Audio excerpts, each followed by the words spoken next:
presently studying on the topic of righteousness pays. It pays to be a righteous person. We've been taking that from Proverbs chapter 10. We're closing here in Proverbs chapter 11, and we'll continue in Proverbs chapter 12 on that topic. Today we'll land on verse 29 of Proverbs chapter 11, and it reads, "He who troubles his own house will inherit the wind, will inherit nothing." If you trouble your own home, your place of rest, that means you don't have a place of rest. You will inherit nothing. You will leave nothing. You will, as it were, disperse.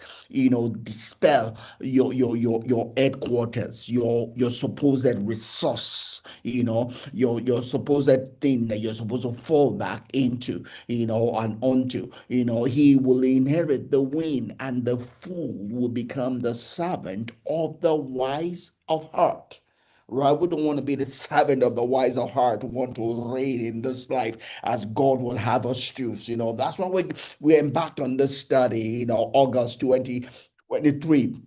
We started on the study of Proverbs with a singular aim to know the things we don't know, to know the things that have been set apart for us to know. God says, "My people perish for lack of knowledge," and we don't want to perish because God does not want us to perish. It says, "Today I give to you life and death." I want you to choose life, but it's your choice. You make the choice whether you're going to get life or not. So we chose life. We chose life. So August 2023, we began to investigate. We began to dig in. We began to dig in, into the book of Proverbs so that we can learn wisdom. We can learn wisdom. We can learn the principal thing. We can get some sense, so that we can live life, not like ordinary men. We can walk with understanding. We can walk with sense. We can walk with discretion. We can walk with understanding. We can begin to lay hold of the things that God will have us lay hold of. We can begin to reign in life as Jesus wants us to. Jesus wants us to reign in life, not to be reigned on in life, but to reign in life, to occupy till he comes. And the way to do that is righteousness, right? So we land here in verse 29. It says, "He who troubles his own house will inherit nothing. It will inherit the wind. It will inherit, emptiness.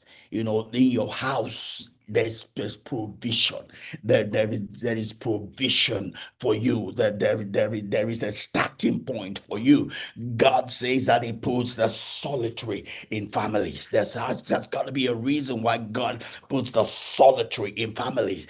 Because that is the place, the starting point that God has for every one of us. Is the family setting. God could rain and drop anybody. A newborn could drop from the sky, but God says no. That's not the way. For that child to start. We all come here empty. We don't know the way to lead this life. God does not, as it were, tells us how to lead this life before coming here. We come here empty. We have a purpose. We have something that's written concerning us in the book, but how to achieve, how to go about achieving, go doing that thing that has been written concerning us in the book is not given to us. We'll learn it here.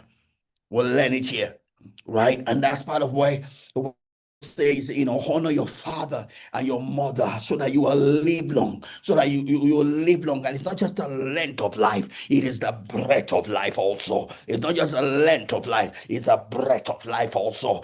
So it's saying that honor your father and mother so that you will have life. You will be able to enjoy the fullness of life, the fullness of life, the fullness of life, the fullness of life. You will not miss out in all that God has for you. So that you'll be able to reign in life. So that you'll be able to reign in life. You'll be able to occupy in the place of your gifting. If you honor your father and mother, why? How? Because they have lived the life that you are living.